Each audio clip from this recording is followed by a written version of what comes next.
উচ্চ সুদের হারের কারণে ব্যবসায়ীরা নতুন ঋণ নিতে আগ্রহ হারাচ্ছেন। ব্যবসা বা বিজনেস বা ইকোনমি এমন একটি বিষয়, এটি আপনি আজকে করলে আগামীকাল কি আপনি এটা রেজাল্ট পাবেন না, সেটি ভালো হোক বা খারাপ হোক। যেটি মাননীয় সদস্য বেগম সাবিকুন নাহার একটি প্রশ্ন করতে পারেন। মাননীয় স্পিকার, আপনাকে ধন্যবাদ আমাকে সুযোগ দেওয়ার জন্য। আমার সম্পূরক প্রশ্নটি আগের প্রশ্নের সাথে রিলেটেড। আমরা জানি যে বর্তমানে অর্থনৈতিক কাঠামো, দেশের অর্থনৈতিক অবস্থাটা ভেঙে পড়েছে। দেশে কর্মসংস্থান, উৎপাদন ও বিনিয়োগে স্থবিরতা বিরাজ করছে। মুদ্রাস্ফীতি নিয়ন্ত্রণে উচ্চ সুদের হার নীতির প্রভাব পড়তে শুরু করেছে বিনিয়োগ ও কর্মসংস্থানে। বাংলাদেশ ব্যাংকের সর্বশেষ তথ্য অনুযায়ী চলতি বছরে মার্চের শেষে ব্যাংক খাতে অতিরিক্ত তারল্যের পরিমাণ দাঁড়িয়েছে 3,78,135 কোটি টাকা। এক বছরের ব্যবধানে এ অলস তহবিল বেড়েছে 58.31%।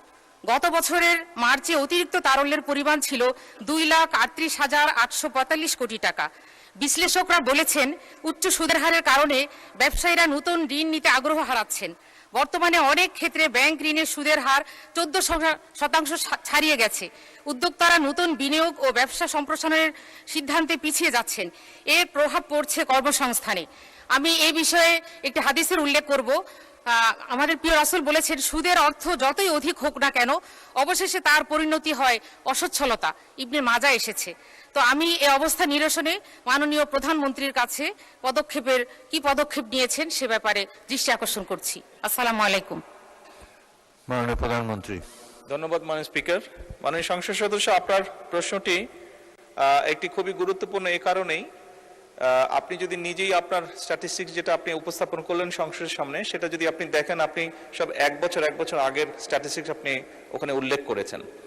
এখন আমরা জানি স্বৈরাচারের সময় এই দেশে কি হয়েছে, এবং নিশ্চয়ই মাননীয় সংসদ আপনি এতটুকু বুঝতে পারেন, ব্যবসা বা বিজনেস বা ইকোনমি এমন একটি বিষয়, এটি আপনি আজকে করলে আগামীকাল কি আপনি এটা রেজাল্ট পাবেন না, সেটি ভালো হোক বা খারাপ হোক। যেটি সেই জন্য এটি আপনি যেমন খারাপ পলিসির কারণে এটা স্পিল ওভার ইফেক্ট যেরকম আস্তে আস্তে আমাদের কাঁধে এসে পড়েছে, ঠিক একইভাবে এই জিনিসগুলোকে কারেক্ট করে নিয়ে আমরা যে বর্তমান সরকার যে পদক্ষেপগুলো নিচ্ছে, এটার স্পিল ওভার ইফেক্ট বা এটার একটা পজিটিভ রেজাল্ট পেতে অর্থনীতি বেনিফিট পাবে, তাহলে নিশ্চয়ই আমরা সেটি করব।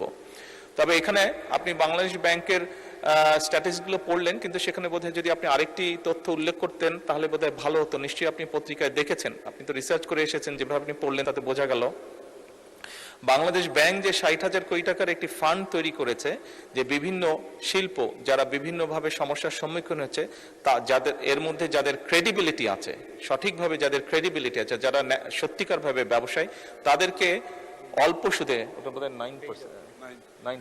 9% সুদে তাদেরকে ইন্টারেস্ট রেটে তাদেরকে সহযোগিতা করা হবে। এইটি কেন আপনার দৃষ্টি এড়িয়ে গেল বুঝলাম না, কারণ এটি তো বাংলাদেশ বর্তমান,